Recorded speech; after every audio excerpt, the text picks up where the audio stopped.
Mistakes are there for people to learn from them. But the moment you keep on making those mistakes, simply means that you are no longer making mistakes, but you are making decisions because you are choosing to do what you see that is not supposed to be done. What Kaizer Chiefs was doing for the past 10 years, the first 2 years it was a mistake, but after that it was no longer a mistake. Sanibonani football lovers, welcome to PK Sports. Igama lami Mbongi Nkosi, ngithembe ukuthi nikahle niyaphila. Danko. So Kaizer Chiefs, we all know that when it comes to making decisions, they are not the best decision makers.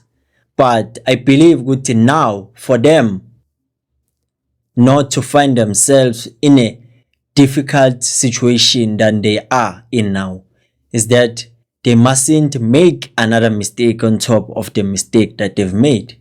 Because one mistake that they can make is to make a decision based on desperation, based on a pressure, because that simply means good they won't think it through and realize and understand ukuthi these will be the consequences of this decision.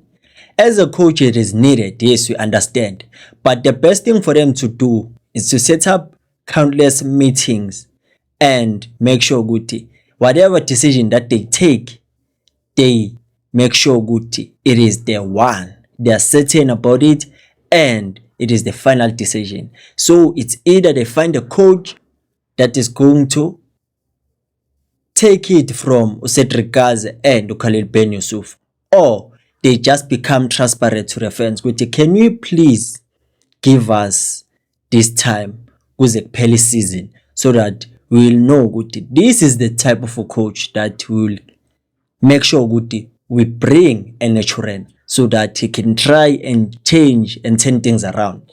But the mistake abangayenza is to be discreet and then kukabe ne transparency, because that's what frustrates the fans. The fans are being told ukuthi the team is doing well, we have good coaches, but siyabona sonke ukuthi akuhlangani kuyabhidla. But the best thing for them ukuthi ababe transparent and then they tell the fans ukuthi okay, this is what we now, please bear with us with what is happening. We know ukuthi asenzi kahle, but the best thing for us ukuthi senzeni, give us this amount of time so that we can come with the best decision that will benefit both parties, us, the management, the club, and also you as a fans. But the mistake abangayenza is to make an irrational decision because they are under pressure and they will be prone to making another mistake that is going to cost them in the long run. Angazi ukuthi sabambene lapho kodwa soloku siqhubeka siloku sidingida into le ndaba.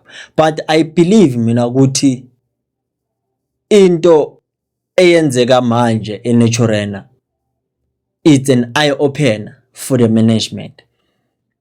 At some point it's not about us having this position that we have ukuthi siku management, but it's all about us making decisions that in the eyes of the fans they look as good decisions, because before they take a decision they must make sure ukuthi the fans, how will they feel about this decision.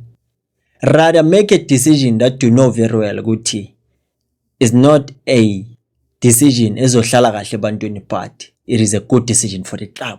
Yabona, that one is understandable, but ungathathi decision owazi kahle ukuthi ayibeke iclub endaweni right and nakuma fans nawo ayibabeke endaweni right. But the best thing for now, I believe ukuthi mele bahlale phansi and they decide ukuthi let's look at the candidates of the coaches that we might get for the club makuphela season.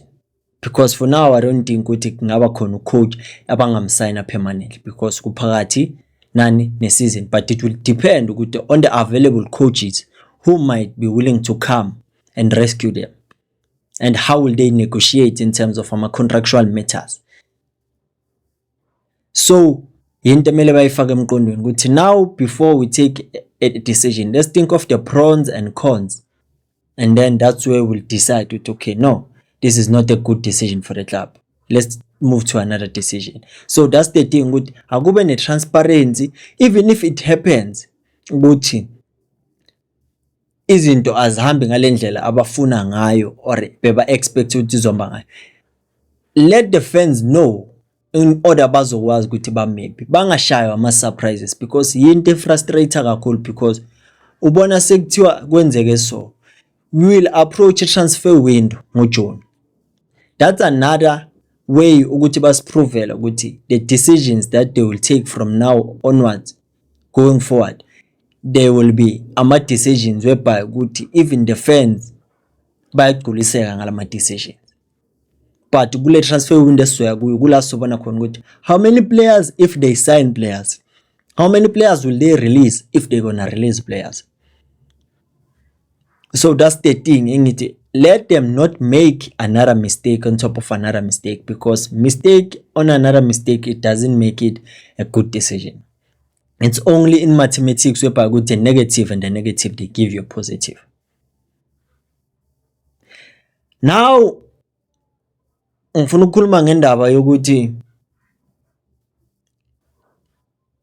since kubuye uOx and we know ukuthi that DM position was played by uLebohang Maboyi, imbekaphi uThulani Mabaso ke le situation, because we are all about ukuthi let's integrate our youth players in the senior team so that they don't feel overwhelmed. But if they get a chance ukuthi babuyele ku reserve team, akube njalo, so that bazokwazi ukuba nama minutes, bazokwazi ukuthi babe confident baqhubeke badlale, so that bangabi out of shape. Because now we see ukuthi ukubuya kwaOx makazobuya permanently simply means ukuthi Kaizer Chiefs will shift uLebohang Maboyi to another position high up in an advanced position, bangamisa ku8, bangamisa ku number 10. And lokho kuchazana chaza ukuthi uTouch Mabaso angeke asabe regular ku Kaizer Chiefs senior team, as we saw today ukuthi he was part of the team that won against the Durban City after ending their 6-game winningless streak. So lokho kuchaza ukuthini, as much as the players that get promoted would want to see them feature consistently, but it don't be the case, because now it's all about the team, they want to do damage control, and the people that are suitable for doing that are the senior players. Because the youngsters, one thing about the Kaizer Chiefs is that they haven't got that opportunity to grow in a way that to them the timeline is not set. It's all about them making sure they grow gradually. But at Chiefs, they are forced to grow as quick as possible because pressure is wearing them down. They bear a lot of responsibility compared to our senior players, and that is not a good thing. That's why ama youngsters of Kaizer Chiefs, they are finding it difficult ukuthi bashine as ama youngsters of other clubs. Lokho kuchaza into eyodwa about the Kaizer Chiefs ukuthi the senior players at some point they don't show up for these youngsters, and that's why you'll always hear abantu criticizing Mduduzi Shabalala. They are always on the case of Mduduzi Shabalala because he was not allowed to have that time ukuthi akhule ngendlela yakhe, ngendlela afuna ngayo, without being pressured ukuthi baba, you are no longer a youngster. But konke okwenzakayo manje, it seems like people will start to resent umfana omncane. You'll hear people going to an extent saying ukuthi Mduduzi Shabalala is not giving Kaizer Chiefs anything, of which is not true. If unedata lapho kuwe kumanje, you can search ukuthi Mduduzi Shabalala and Kaizer Chiefs moment for the 2025-2026 season. You will see how many chances he created for the club, because we have wasteful players. Angeke kubonakale lokho. And makuthiwa akayenzeli next Kaizer Chiefs, I want you to look at how he makes things easier for ama-forward wakhe ngama-assist lawa abangafuni ukuthi bawakore, agcina ngasaba ama-assist kuba ama-chances created. Because if you can look at now ku-chances creation top 5 ukhona umuntu odayo, but yethi kunabantu bathi akayenzeli next Kaizer Chiefs. Number 1 it's Mofokeng. I believe it's around 48 chances created, but ngifuna ubheke ukuthi nayo Mofokeng is facing the same fate. It's just ukuthi Orlando Pirates it is winning and the Kaizer Chiefs it is not. Orlando Pirates their goals are spread, but ku Chiefs we see ukuthi kumnyama ebusweni benkawu. Ubona ngani ukuthi lama chances are being wasted? Number 1 in chances creation is Mofokeng, but number 1 in goal scored is not a player from Orlando Pirates. Same thing with umuntu odayi. Angaba number 5, but mathi uyabheka kuma top scorers lapha ama players we Kaizer Chiefs, I think it's only Da Silva laphana with 5 goals. So before sokhuluma about their players iswabhesha, mele senze sure ukuthi we have the right and the correct information, because akwazi ukuhlasela umuntu ngeinformation engasiyo. Umuntu odayi for, I think this is his 3rd season whereby ukuthi ngabe uyi-top assister, ngabe ukora ama-goals, lapho singamblame because he's not converting the chances. But kuloko kunye he's heavily involved in trying to make sure ukuthi the club get the goals, because mawungabheka kulama games esiwadlalile recently labe angekho khona umuntu odayi, you can see ukuthi there was no creation laphana, but uzoloke criticize umfana. I think we have to come to a point whereby ukuthi we realize one thing: Mduduzi Shabalala is not really Willie Mofokeng. We have to take it out of our intrusive thoughts ukuthi simcabange ngeliso lokuthi uMofokeng umuntu odayi Mofokeng abantu abayithiwa abangasoze bafana. Into emele siyifake emqondweni, because it seems like ukuthi manje i-pressure is no longer about ukuthi umuntu is not performing, but bamcompare noMofokeng that is performing.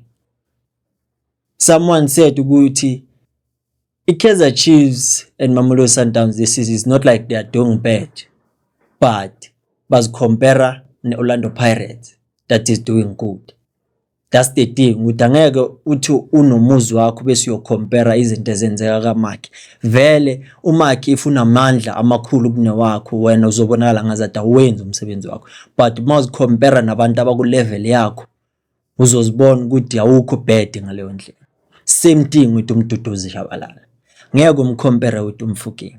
uMofokeng is on the league of his own, but uMdu naye ukuleague yakhe, and if it wasn't for Kaizer Chiefs doing so bad, I think we could be cutting him some slack by now.